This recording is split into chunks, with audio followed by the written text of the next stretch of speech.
Hello friends, welcome to my channel success path. दोस्तों, हमारी इस वीडियो में आप लोगों का स्वागत है।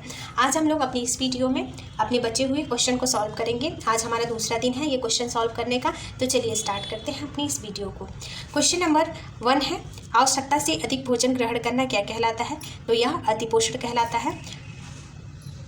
अतिपोषण क्या होता है? अतिपोषण, जब व्यक्ति आवश्यकता से अधिक भोजन ग्रहण करता है तो उसे अतिपोषण कहते हैं। यह अतिपोषण अगर अधिक दिनों तक रहता है तो उससे मोटापा, हृदय रोग, उच्च रक्तचाप और हाइपर विटामिनोसिस ए और डी देखने को मिलते हैं। अगला क्वेश्चन है, गंभीर कुपोषण परिभाषित होता है कि अत्यधिक निम्न स्थिति क्या दर्शाता है? लंबाई के सापेक्ष भार की कमी को दर्शाता है। इसका आंसर हो जाएगा ऑप्शन डी। अगला क्वेश्चन है, पीईएम बच्चों के बीच कुपोषण का सबसे व्यापक प्रचलित रूप है। यह पीईएम का अर्थ क्या होता है? पीईएम का अर्थ होता है प्रोटीन, एनर्जी, माल न्यूट्रिशन। अगला क्वेश्चन सूची फर्स्ट को सेकंड से मैच करना है, जिसमें जीव रासायनिक परीक्षण दिया है और पोषणजन्य के रोग दिए हैं। जैसे कि सीरम एल्यूमिन, यह सीरम एल्यूमिन प्रोटीन की हीनता वाला रोग है, जिसे हम क्वाशियरकॉर के नाम से जानते हैं। क्या जानते हैं? क्वाशियरकॉर रोग के नाम से जानते हैं। अगला है हीमोग्लोबिन की कमी से। हीमोग्लोबिन की कमी से क्या होता है? अरक्तता, यानी कि रक्त की कमी हो जाती है। अगला है मूत्री आयोडीन की कमी से क्या होता है? गलकंड, जिसे ग्वाइटर भी कहते हैं। अगला है सीरम रेटिनाल से विटामिन ए की हीनता का रोग होता है। इसका आंसर हो जाएगा ऑप्शन सी, जिसमें ए का तीसरा, बी का चौथा और सी का दूसरा और डी का पहला सही है। अगला क्वेश्चन देखते हैं, जब भोजन सीधे नसों से दिया जाता है तो इसे क्या कहते हैं? इसे कहते हैं हिंदी में माता पिता संबंधी पोषण, जिसे अंग्रेजी में हम कहते हैं पैरेटल पोषण। अंग्रेजी में क्या कहते हैं? पैरेटल पोषण कहते हैं। और यह कब दिया जाता है? जब व्यक्ति को तीव्र डायरिया हो गया हो, शार्ट बावेल सिंड्रोम हो गया है, उस स्थिति में क्या होता है? मरीज जो होता है वह आहार नाल द्वारा भोजन ग्रहण नहीं कर पाता है, तो उस स्थिति में उसे क्या किया जाता है? सीधे नसों से भोजन देने का कार्य किया जाता है। अगला क्वेश्चन है, भारत में निम्न सूक्ष्म पोषक पदार्थों की कमी संबंधी विकारों का उच्च बोझ देखने को मिलता है। तो यह घेघा, जिसे गलकंड या ग्वाइटर कहते हैं, या आयोडीन की कमी से होता है। रतौंधी, जो कि विटामिन ए की कमी से होता है। रक्त अल्पता, यह खून से संबंधित बीमारी है, जैसे कि अपने आहार में पोषक तत्वों को सही मात्रा में न लेना ही क्या कहलाता है? रक्त अल्पता की कमी का लक्षण दिखाई देने लगता है। अगला क्वेश्चन है, भारत में निम्न सूक्ष्म पोषक पदार्थों की कमी का उच्च प्रचलन है। तो अक्सर विटामिन ए और विटामिन डी की कमी देखने को मिलती है। अगला क्वेश्चन देखते हैं। अगला क्वेश्चन है, कुपोषण मानव शरीर के विभिन्न रक्षा प्रणालियों पर विपरीत प्रभाव डालता है। तो कौन सी रक्षा प्रणाली पर विपरीत प्रभाव डालता है? यहाँ आंसर हो जाएगा सभी पर डालता है। उक्त सभी पर, प्रतिजैवी निर्माण, फाइगोसाइटिक क्रिया और उत्तक अखंडता, यह तीनों पर प्रभाव डालता है। इसलिए इसका आंसर हो जाएगा ऑप्शन डी। अगला क्वेश्चन देखते हैं, निम्न में से कौन बच्चों के पीईएम का कारण है? तो इसका आंसर हो जाएगा ऑप्शन सी, तनाव जो है बच्चों के पीईएम का कारण है। अगला क्वेश्चन देखते हैं। अगला क्वेश्चन है, भारत में पोषक तत्वों की कमी सर्वाधिक रूप से पाई जाने वाली बीमारी कौन सी है? भारत में पोषक तत्व की कमी से सर्वाधिक रूप से पाई जाने वाली बीमारी जो है वह क्या है? ऊर्जा, प्रोटीन व कुपोषण। ऊर्जा, 6 से 60 माह की आयु के बच्चों में SAM के निदान के लिए निम्न मानदंड होने चाहिए। तो कौन से होने चाहिए? इसका आंसर है ऑप्शन बी, पहला, तीसरा और पांचवा। ऊंचाई के लिए वजन 3 MD से कम होना चाहिए। फिर MUAC 115 मिमी से कम होना चाहिए और एडिमा होना चाहिए। तो इसका आंसर हो जाएगा ऑप्शन बी, 1, 2 और 5। अगला क्वेश्चन देखिए, मोनोसेक्राइड्स है। इसका आंसर हो जाएगा ऑप्शन सी, ग्लूकोज क्या है? ग्लूकोज एक मोनोसेक्राइड्स है।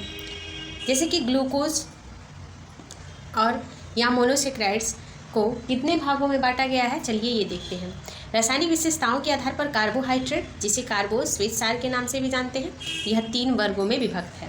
पहला है मोनोसेक्राइड, दूसरा है डाइसेक्राइड्स और तीसरा है पॉलीसेक्राइड्स।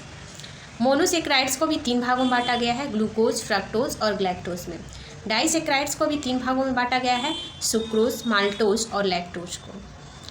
पॉलीसेक्राइड्स को भी 5 भागों में बांटा गया है, जिसमें से ग्लाइकोजन, सेल्यूलोज तथा हेमीसेल्यूलोज, स्टार्च और पैक्टिन के रूप में इसे बांटा गया है।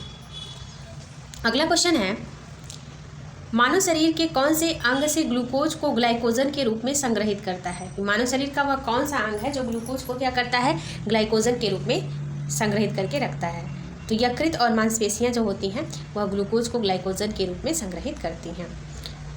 रक्त में ग्लूकोज अधिक मात्रा होने पर यह ग्लाइकोजन के रूप में यकृत तथा वसी ऊतक होते हैं और मांसपेशियों में जमा हो जाते हैं। परंतु इंसुलिन के अभाव में जब ग्लूकोज ग्लाइकोजन में परिवर्तित नहीं हो पाता है तो यह मूत्र के द्वारा बाहर निकलने लगता है, जिसे क्या कहा जाता है? मधुमेह कहा जाता है। मधुमेह एक रोग है। अंगूर, शहद, मीठे फल, शक्कर, गुड़, चुकंदर, आलू, शकरकंद, प्याज, अरबी ग्लूकोज प्राप्ति के ही साधन माने जाते हैं। अगला क्वेश्चन है, ग्लाइकोलाइसिस प्रक्रिया में क्या होता है? ग्लाइकोलाइसिस प्रक्रिया में ग्लूकोज का पाइरुविक अम्ल में चेंज हो जाना ही ग्लाइकोलाइसिस प्रक्रिया कहलाता है। ग्लाइकोलाइसिस या ग्लाइको अपघटन कोशिकीय श्वसन की क्या है? प्रथम अवस्था है, जो कोशिका द्रव में होती है। इस क्रिया में ग्लूकोज आंशिक ऑक्सीकरण होता है। फलस्वरूप ग्लूकोज के एक अणु में पाइरुविक अम्ल के 2 अणु बनते हैं, जिससे कि ऊर्जा मुक्त हो जाती है। अगला क्वेश्चन है, लैक्टोज निम्न इकाइयों से निर्मित होती है। इसका आंसर हो जाएगा ऑप्शन बी। ग्लूकोज और ग्लैक्टोज मिलकर के क्या बनाता है? लैक्टोज। लैक्टोज ग्लूकोज ग्लैक्टोज से निर्मित होता है। इसे क्या कहते हैं? दुग्ध शर्करा कहते हैं। यह वनस्पति जगत से प्राप्त नहीं होता है, प्रत्येक स्तनधारी यो से यह प्राप्त होता है। यह मोनोसेक्राइड्स के 2 अणु से मिलकर बना होता है। एक अणु ग्लूकोज का होता है और दूसरा अणु जो होता है ग्लैक्टोज का होता है। दूध की पाचन क्रिया में लैक्टोज अपघटन के बाद लैक्टोज एंजाइम के रूप में होता है। लैक्टोज हमारे शरीर में ज़्यादा देर तक रह जाते हैं। आंत में ज़्यादा देर तक रहने के कारण जीवाणु पैदा करते हैं, जो हमारे स्वास्थ्य के लिए लाभदायक होते हैं। हमारे शरीर में 2 प्रकार के जीवाणु होते हैं, एक लाभदायक और एक हानिकारक। लाभदायक क्या होते हैं? स्वास्थ्य के लिए अच्छे माने जाते हैं, जबकि हानिकारक स्वास्थ्य के लिए सही नहीं माने जाते हैं। अगला क्वेश्चन है, निम्न में से कौन सा एक उत्तम कोलेस्ट्रॉल अंश है? इसका आंसर हो जाएगा ऑप्शन सी। उच्च डेंसिटी लाइपोप्रोटीन जो होता है वह बड़ा कोलेस्ट्रॉल माना जाता है। कोलेस्ट्रॉल या पित्त स्राव क्या होता है? यह मोम जैसा एक पदार्थ होता है, जो कहाँ से उत्पन्न होता है? यकृत से। यह सभी पशुओं और मनुष्यों की कोशिका झिल्ली समेत शरीर के हर भाग में पाया जाता है।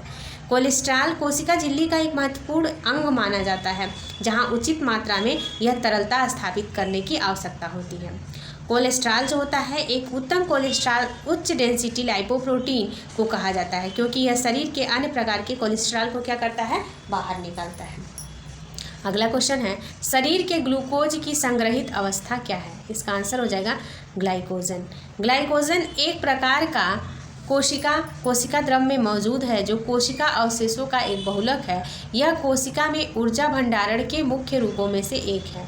यह ग्लूकोज चयापचय में एक महत्वपूर्ण भूमिका निभाता है। ग्लैक्टोज यह डेयरी उत्पादों में पाया जाता है। यह प्रश्न पूछ रहा है कि पायरिया रोग कहाँ होता है? तो इसका आंसर हो जाएगा ऑप्शन बी, दांतों में। पायरिया रोग दांतों का एक रोग है। दांतों को ठीक प्रकार से जब सफाई नहीं की जाती है तो पायरिया रोग लग जाता है। इस रोग से मसूड़ों से खून और पस निकलता है तथा सांस लेने में दुर्गंध आती है। अगला क्वेश्चन है, अगर एक बच्चे में पौष्टिकता की कमी हो तो उसके सिर की परिधि कितनी होगी? तो इसका आंसर हो जाएगा ऑप्शन ए, छाती से छोटी होगी। अगला क्वेश्चन है, क्वाशियर का रोग किसकी कमी से होता है? इसका आंसर हो जाएगा ऑप्शन डी, प्रोटीन की कमी से। प्रोटीन की कमी से बच्चों में कौन सा रोग होता है? क्वाशियर का रोग होता है, और यह रोग शाकाहारी भोजन पर आश्रित रहने वाले बच्चों में अधिक देखने को मिलता है, जिनका प्रोटीन आपूर्ति स्रोत वनस्पति जगत है और वह वनस्पति जगत से भी भरपूर मात्रा में प्रोटीन की प्राप्ति नहीं कर पाते हैं। उस स्थिति में बच्चे को क्वाशियर के लक्षण या मैरास्मस के लक्षण देखने को मिलते हैं, जो कि प्रोटीन की कमी से होता है। अगला क्वेश्चन है, वसा की मात्रा किस स्थिति में बढ़ा दी जानी चाहिए? आंसर हो जाएगा इसका ऑप्शन बी, कुपोषण जब बच्चे को लग जाता है तो वसा की मात्रा बढ़ा देनी चाहिए, क्योंकि एक बच्चे को कुपोषण से बचाव के लिए वसा, प्रोटीन्स, ये सारी चीज़ें बहुत ज़रूरी होती हैं और बच्चे को आहार में सम्मिलित होना चाहिए। 1 ग्राम वसा में 9 कैलोरी ऊर्जा की प्राप्ति होती है। वसा का मुख्य साधन जो है वह तेल, घी, मक्खन और तेल युक्त जो बीज युक्त फल हैं, जैसे कि मूंगफली दाना या बादाम, ये सारी चीज़ें किसकी? वसा के स्रोत है। अगला क्वेश्चन है, पौष्टिकता की बढ़ोतरी से होने वाली 2 बीमारियां कौन सी हैं? इसका आंसर हो जाएगा ऑप्शन ए, फ्लोरोसिस और मोटापा। फ्लोरोसिस, पौष्टिकता की बढ़ोतरी से होने वाली 2 बीमारियां फ्लोरोसिस और मोटापा हैं। व्यक्ति के शरीर में जब अधिक वसा जमा हो जाता है तो उस स्थिति में यह रोग देखने को मिलता है। अगला क्वेश्चन देखते हैं,